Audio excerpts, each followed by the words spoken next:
Rev up your engines!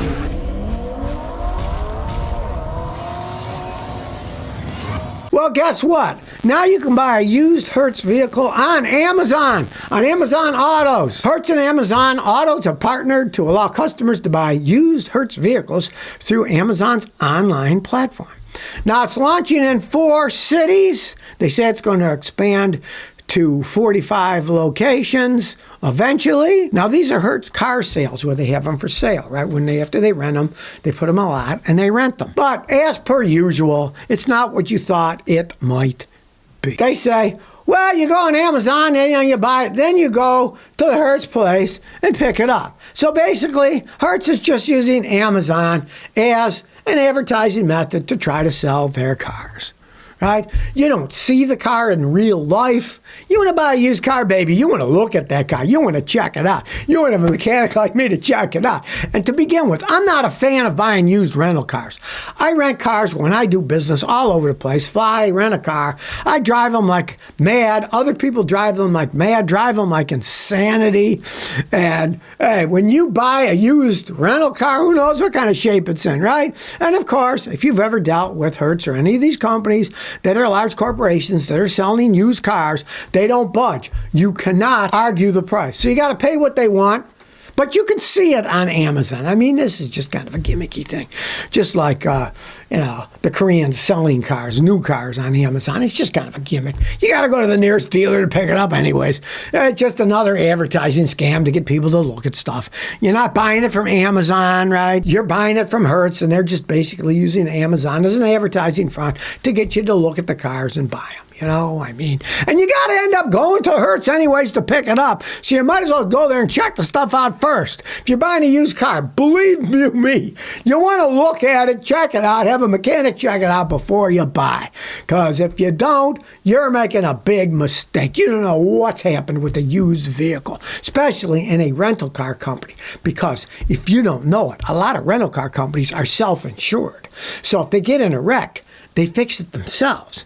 And so they don't have to put it on the public record that this car was in a wreck in most states and that the insurance company paid so much to fix it because they're self-insured. I had companies buy them, and I check this car's been wrecked. Well, they didn't tell me about it. I said, well, look, I'll show you all the places where it's been wrecked. But if they're self-insured, it's really hard to find out if it's been in a wreck by any of the paperwork because they're doing it themselves. Companies like Yellow Cab will always do that too. I've had a customer get by a Yellow Cab. They're self-insured. It took them 3 years to fix the guy's Corolla because they're self-insured and they kept dragging their feet. And you would never see a record that their cab that hit them was in a wreck because if it was a company Yellow Cab car, they're self-insured. They'd fix it themselves. And they know eventually when they sell those cars, they don't want anybody to know this car was wrecked. I love how these car companies are getting in the pockets of people writing magazines, right? I'm reading this Car and Driver article that says 2027 Chevrolet Bolt is an affordable electric hatchback worth waiting for.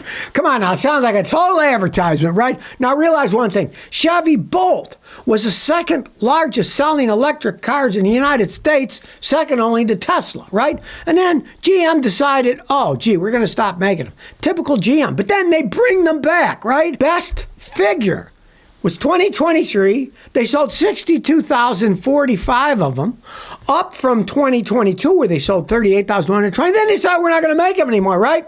And then they said, we're going to have all this new architecture and we're going to build them, blah, blah, blah, blah. Well, guess what? They're not.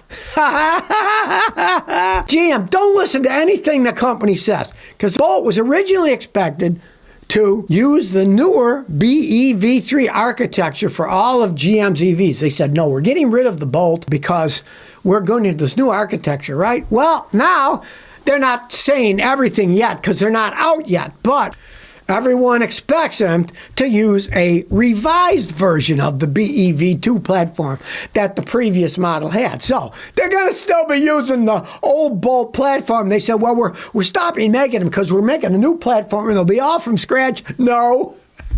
They're just putting makeup on a pig, right?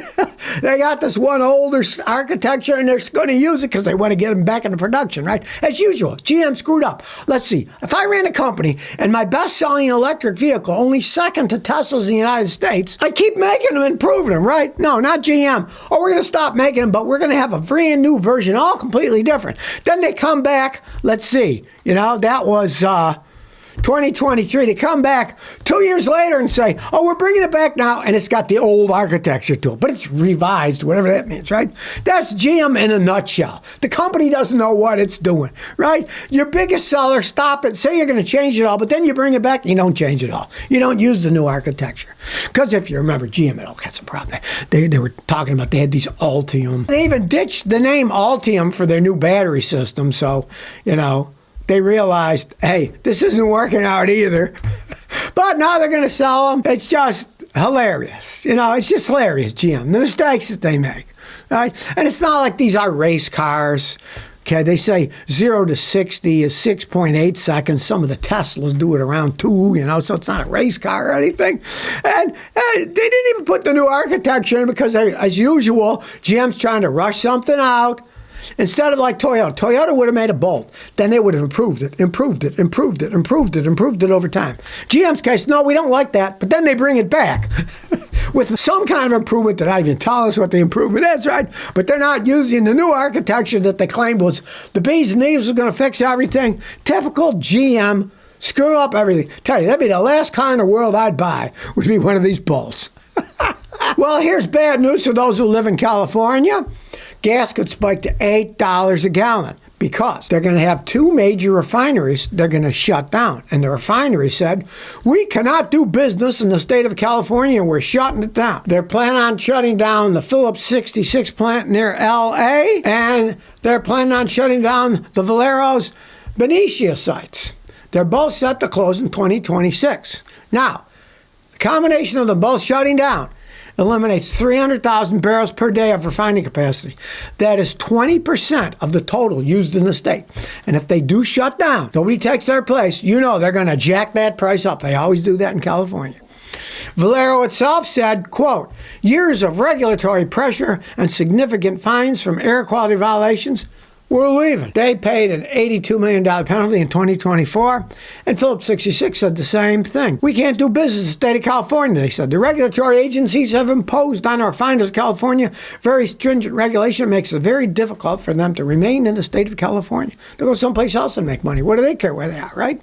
Hey, old Elon took his Tesla away from California, put the headquarters in Texas instead, right? So there are ramifications of things that you do.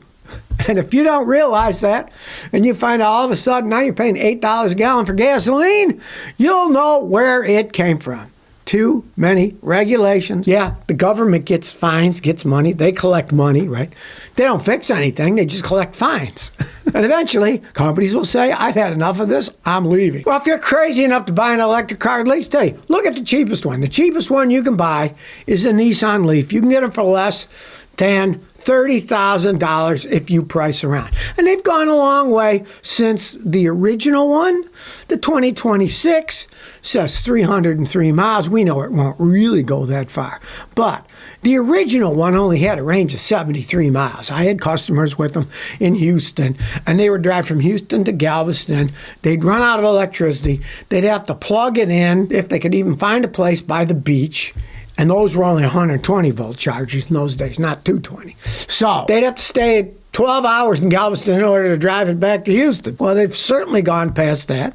And if you can get one for like around $30,000, hey, they actually exist. You can buy them. Ford is saying this, we've got Model T moment. We're going to make electric trucks, and they're going to be $30,000. One, they haven't made any. Two, the price is going to be a lot more, but then by the time it comes out, these are actual cars that you can buy. And here's something.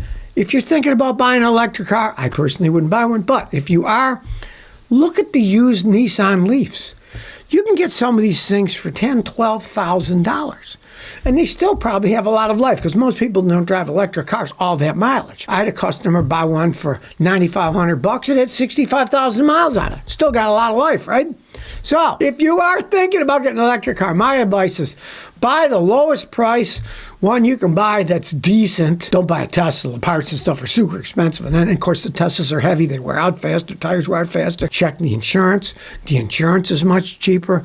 I have customers with Nissan Leafs, and they're paying like $600-700 a year insurance. That's not bad at all, right? You'll never get that on a Tesla. So if you are thinking electric and you've lost your mind, at least look at a cheaper one like a Nissan Leaf. Well, here's some future electric vehicles The manufacturers say you'll soon be able to buy them, but they aren't for sale yet. So, oh, electric cars of the future, blah, blah, blah, blah, blah, right? Well, the Acura RSX is expected at the end of 2026. All right. Now, the interesting thing about this is not the rebadged Chevy Blazer EV. Acura was just selling rebadged GM electric cars that aren't that great, right? This is an actual Honda, well, Acura made, right?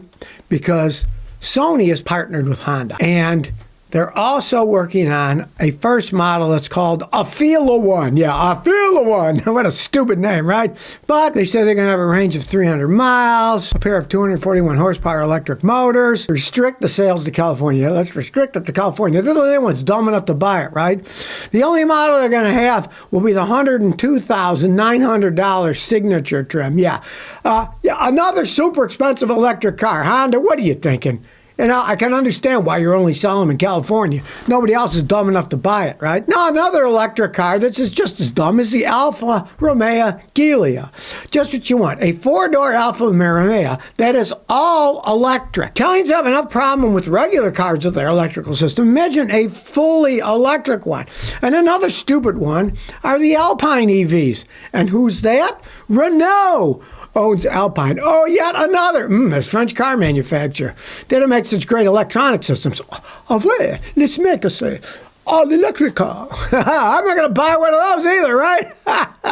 And to round them out, Audi, going to make an electric sports car. They're talking about like the TT, only instead of being a nice gasoline one that was a really interesting design decades ago, it's going to be an electric Audi. So all I have to say is I'm not holding my breath. They don't make any of these yet, but when they do, I'm certainly not going to rush out to buy some. And if I were you, I wouldn't rush out either.